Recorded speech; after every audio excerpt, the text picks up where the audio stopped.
land drenched in blood, a people shackled in chains, and one man who would defy an empire. This is the story of Jean-Jacques Dessalines, the man who crushed Napoleon's dreams and forged the first free black republic in the world. Born into slavery around 1758, Jean-Jacques Dessalines knew only cruelty. The brutal plantations of Saint-Domingue, the crown jewel of France's empire, were a living hell.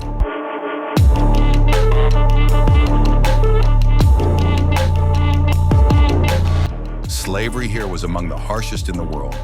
Under the blistering sun, men, women, and even children worked from dawn to well past dusk, harvesting sugarcane with machetes, their hands blistered and bleeding. Any sign of fatigue was met with the lash. Food was scarce, sleep was shorter, and medical attention was nearly non-existent. The air reeked of sweat, blood, and burning cane. Punishments were unimaginably cruel. Whippings that flayed skin from bone, branding with hot irons, or being chained in isolation without water. To the French masters, enslaved people were tools, not human beings.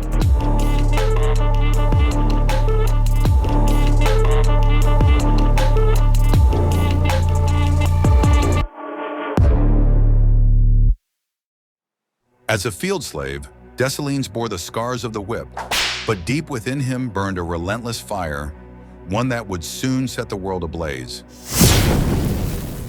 Unlike many, he refused to accept his fate. He learned discipline, survival, and the art of war.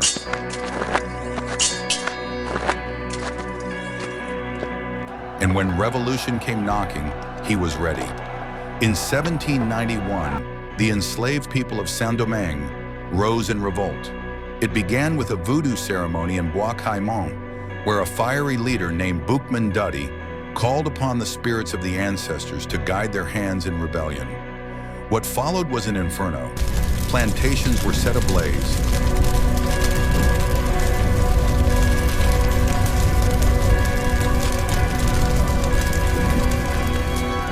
Sugar mills destroyed. And enslavers hunted down. The enslaved, armed with machetes, tools, and unbreakable will, fought back against centuries of oppression.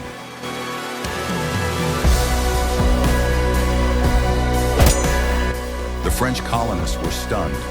What they had dismissed as a minor insurrection exploded into a full-scale revolution.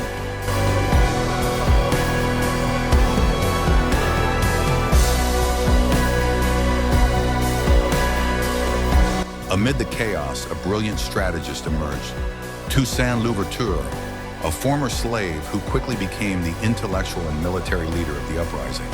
And by his side was a fierce warrior, Jean-Jacques Dessalines. Known for his unshakable resolve and brutal efficiency, Dessalines led attacks that struck fear into colonial hearts. Their tactics were bold and unrelenting. Guerrilla warfare, night raids, and scorched earth campaigns that left no French stronghold untouched. Dessalines, often at the front lines, inspired both terror and loyalty. His courage under fire and willingness to take on the most dangerous missions earned him swift promotion through the ranks. By the time the dust settled on the first phase of the uprising, Dessalines had risen to the rank of general.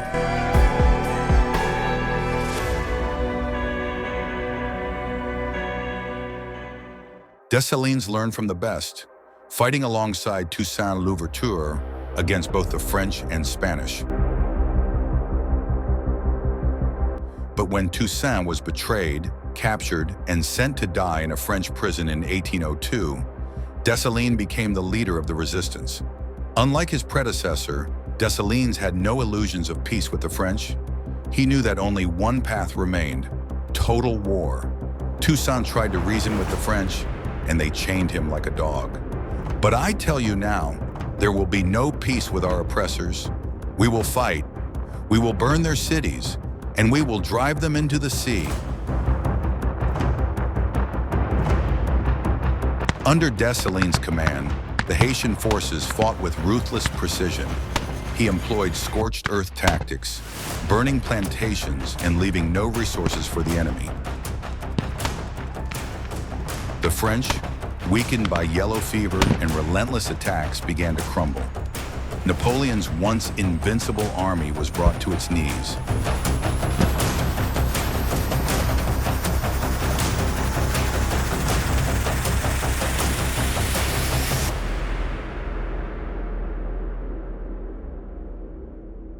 On November 18, 1703, the Battle of Vertières sealed Haiti's fate.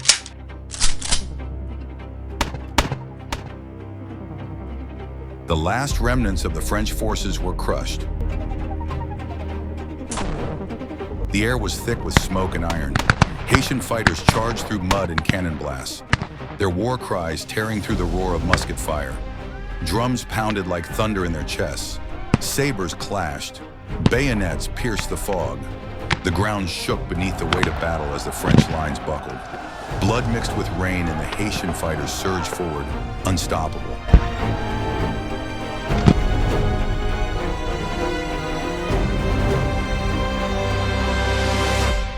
Less than 2 months later, on January 1st, 1804, Dessalines stood before his people and declared Haiti's independence.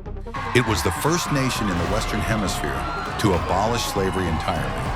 But the war for freedom did not end with victory. Dessalines knew that the newly freed Haitians faced the constant threat of re-enslavement. To prevent any chance of a return to colonial rule, he issued the 1804 Massacre, a ruthless campaign to eliminate remaining French settlers. It was a brutal, decisive move. Some called him a hero, others a tyrant. But power breeds enemies. Dessalines, once beloved, became a feared ruler. His iron-fisted governance and unwavering policies alienated the Haitian elite. Conspiracies festered. In 1706, a group of discontented generals betrayed him. The warrior who had crushed an empire was struck down by his own countrymen. Yet death could not erase his legacy. Jean-Jacques Dessalines was more than a man. He was a force of history.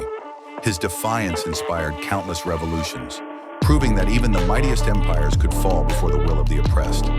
Though his rule was brief, his impact was eternal. Haiti stands today as a testament to his unyielding spirit. The warrior, the emperor, the liberator, Jean-Jacques Dessalines. This has been another deep dive into history. If you enjoyed this story, like and subscribe for more untold legends of the past.